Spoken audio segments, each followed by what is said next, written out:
നമസ്കാരം. നമ്മുടെ പഠനകാലത്തെയും കരിയറിലെയും ഒക്കെ ഏറ്റവും പ്രധാനപ്പെട്ട ഒന്നാണ് യൂണിവേഴ്സിറ്റി സർട്ടിഫിക്കറ്റുകൾ, അല്ലേ? അപ്പോൾ അങ്ങനെയുള്ളൊരു സർട്ടിഫിക്കറ്റ് നഷ്ടപ്പെടുകയോ അല്ലെങ്കിൽ അതിന് എന്തെങ്കിലും കേടുപാടുകൾ സംഭവിക്കുകയോ ചെയ്താൽ എന്തു ചെയ്യും? ആലോചിക്കുമ്പോൾ തന്നെ ഒരു ടെൻഷൻ വരും. പക്ഷെ പേടിക്കേണ്ട, കാലിക്കറ്റ് യൂണിവേഴ്സിറ്റിയിൽ നിന്ന് ഒരു ഡ്യൂപ്ലിക്കേറ്റ് സർട്ടിഫിക്കറ്റ് എങ്ങനെ നേടിയെടുക്കാം എന്ന് നമുക്ക് വളരെ സിമ്പിളായി സ്റ്റെപ്പ് ബൈ സ്റ്റെപ്പായിട്ട് മനസ്സിലാക്കാം.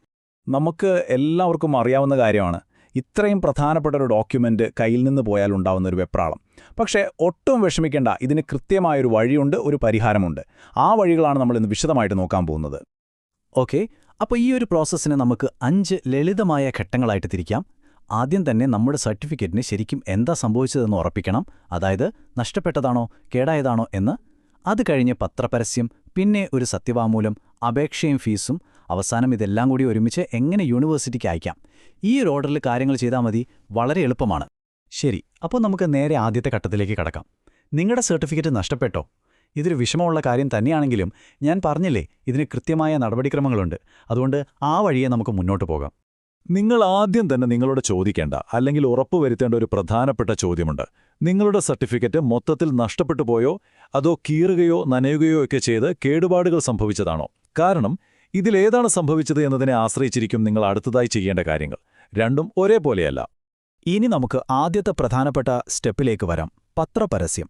ഒരു കാര്യം പ്രത്യേകം ഓർക്കണം, നിങ്ങളുടെ സർട്ടിഫിക്കറ്റ് പൂർണ്ണമായിട്ട് നഷ്ടപ്പെട്ടു പോയ കേസിൽ മാത്രം ചെയ്താൽ മതി കാര്യം. അല്ലാതെ കയ്യിലുള്ള സർട്ടിഫിക്കറ്റിന് കേടുപാടാണ് സംഭവിച്ചതെങ്കിൽ ഈ ഒരു സ്റ്റെപ്പിന്റെ ആവശ്യമില്ല. ഇപ്പോൾ സ്ക്രീനിൽ കാണുന്ന ഈ ഒരു മോഡൽ ശ്രദ്ധിച്ചു നോക്കൂ. ഇത് യൂണിവേഴ്സിറ്റി തന്നെ ഒഫീഷ്യലായി നൽകുന്ന ഒരു ഫോർമാറ്റാണ്. നിങ്ങളുടെ പേര്, അഡ്രസ്സ്, ഏത് കോഴ്സായിരുന്നു, രജിസ്റ്റർ നമ്പർ തുടങ്ങിയ വിവരങ്ങൾ ഒക്കെ ഇതിൽ കൃത്യമായിട്ട് കൊടുത്തിരിക്കണം.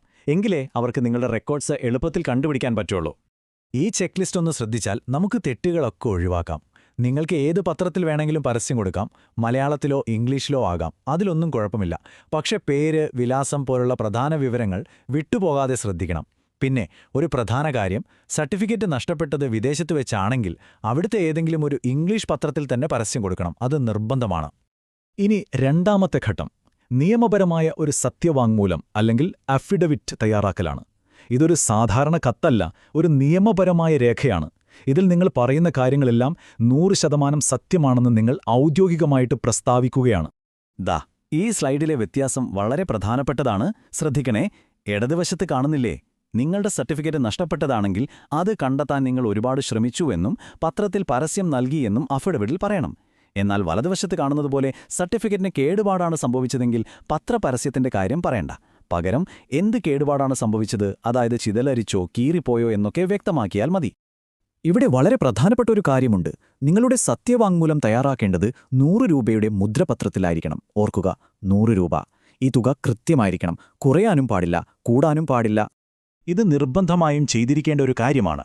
നിങ്ങൾ തയ്യാറാക്കിയ സത്യവാങ്മൂലം ഒരു നോട്ടറി പബ്ലിക്കിനെ കൊണ്ട് സാക്ഷ്യപ്പെടുത്തണം. അതായത് നിങ്ങളുടെ ഒപ്പും ആ പ്രസ്താവനയുമൊക്കെ നിയമപരമായി ശരിയാണെന്ന് അദ്ദേഹം ഉറപ്പുവരുത്തണം. നോട്ടറി അറ്റസ്റ്റ് ചെയ്ത അഫിഡവിറ്റ് മാത്രമേ യൂണിവേഴ്സിറ്റി സ്വീകരിക്കുകയുള്ളൂ. ശരി, അപ്പം നമ്മൾ 3-ാം ഘട്ടത്തിലേക്കെത്തി.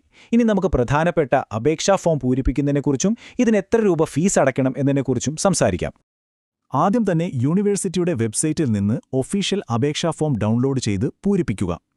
എന്നിട്ട് അപേക്ഷ അയക്കുന്ന കവറിന് മുകളിൽ ആപ്ലിക്കേഷൻ ഫോർ ഡ്യൂപ്ലിക്കേറ്റ് സർട്ടിഫിക്കറ്റ് എന്ന് വലുതായും വ്യക്തമായും എഴുതാൻ മറക്കരുത്. ഇതെന്തിനാണെന്ന് വെച്ചാൽ നിങ്ങളുടെ അപേക്ഷ ശരിയായ ഡിപ്പാർട്ട്മെന്റിൽ വേഗത്തിലെത്താൻ സഹായിക്കും. ഈ പട്ടിക ഒന്ന് ശ്രദ്ധിക്കൂ. നിങ്ങൾ പരീക്ഷ പാസ്സായി എത്ര വർഷം കഴിഞ്ഞു എന്നതിനെ ആശ്രയിച്ചാണ് ഫീസ് വരുന്നത്. ഒരു ഉദാഹരണം പറഞ്ഞാൽ, നിങ്ങൾ പരീക്ഷ പാസ്സായി 5 വർഷത്തിനുള്ളിലാണ് അപേക്ഷിക്കുന്നതെങ്കിൽ ഫീസ് 650 രൂപയാണ്. 10 വർഷം കഴിഞ്ഞാൽ അത് കൂടും. അപ്പോൾ നിങ്ങൾക്ക് ഏതാണ് ബാധകമെന്ന് ഇതിൽ നോക്കി കണ്ടെത്തുക. പിന്നെ ഈ ഫീസിന്റെ കൂടെ 50 രൂപ തപാൽ ചാർജും കൂടി ചേർത്ത് അടയ്ക്കാൻ മറക്കരുത്. ഓക്കെ, ഇപ്പോൾ നമ്മൾ ഏകദേശം അവസാന ഘട്ടത്തിലേക്ക് എത്തിയിരിക്കുകയാണ്. ഇതുവരെ നമ്മൾ തയ്യാറാക്കിയ എല്ലാ രേഖകളും ഒരുമിച്ച് ചേർത്ത് നമ്മുടെ അപേക്ഷാ പാക്കേജ് എങ്ങനെ റെഡിയാക്കി അയക്കാം എന്ന് നോക്കാം. അപേക്ഷ അയക്കുന്നതിന് മുൻപ് നമുക്കിതൊന്ന് ഉറപ്പുവരുത്താം. ഈ ചെക്ക് ലിസ്റ്റ് നോക്കൂ. 1. പരസ്യം വന്ന പത്രത്തിന്റെ ഫുൾ പേജ് പരസ്യം മാർക്ക് ചെയ്തിരിക്കണം. 2. Original affidavit. 3. ഫീസ് അടച്ച ചലാന്റെ ഒറിജിനൽ രസീത്. 4. നിങ്ങളുടെ SSLC ബുക്കിന്റെ ആദ്യ പേജിന്റെ ഒരു കോപ്പി. പിന്നെ ഏറ്റവും പ്രധാനമായി പൂരിപ്പിച്ച അപേക്ഷാ ഫോം. ഒന്നും വിട്ടുപോയിട്ടില്ലെന്ന് ഒന്നുകൂടി ഉറപ്പാക്കുക. നിങ്ങളുടെ അപേക്ഷാ പാക്കേജ് അയക്കേണ്ട വിലാസം ഇതാണ്. ഞാൻ ഒന്നുകൂടി വ്യക്തമായി വായിക്കാം. വേണമെങ്കിൽ നിങ്ങൾക്കിതൊന്ന് പോസ്റ്റ് ചെയ്ത് എഴുതിയെടുക്കാം. The Controller of Examinations, University of Calicut, Calicut University Post, Malappuram 673635. ഒരക്ഷരം പോലും തെറ്റാതെ ഈ വിലാസം കവറിന് മുകളിൽ എഴുതണം. ഒരു കാര്യം പ്രത്യേകം ഓർക്കുക, ഡ്യൂപ്ലിക്കേറ്റ് സർട്ടിഫിക്കറ്റ് റെഡിയായി കഴിഞ്ഞാൽ അത് വാങ്ങാനായി നിങ്ങൾ യൂണിവേഴ്സിറ്റി വരെ പോകേണ്ട ആവശ്യമില്ല. നിങ്ങളുടെ അപേക്ഷയൊക്കെ ശരിയാണെങ്കിൽ അവർ അത് നിങ്ങളുടെ വിലാസത്തിലേക്ക് സ്പീഡ് പോസ്റ്റ് വഴി അയച്ചു തരും. അപ്പോൾ ഈ സ്റ്റെപ്പുകളൊക്കെ പൂർത്തിയാക്കുന്നതോടെ നിങ്ങളുടെ വലിയൊരു ടെൻഷൻ കുറയുമല്ലേ? പുതിയ സർട്ടിഫിക്കറ്റ് കയ്യിൽ കിട്ടിക്കഴിഞ്ഞാൽ ഒരു കാര്യം ചെയ്യാൻ മറക്കരുത്. ആദ്യം തന്നെ അതിൻ്റെ ഒരു കോപ്പി ഡിജിറ്റലായി സ്കാൻ ചെയ്ത് സൂക്ഷിക്കുക.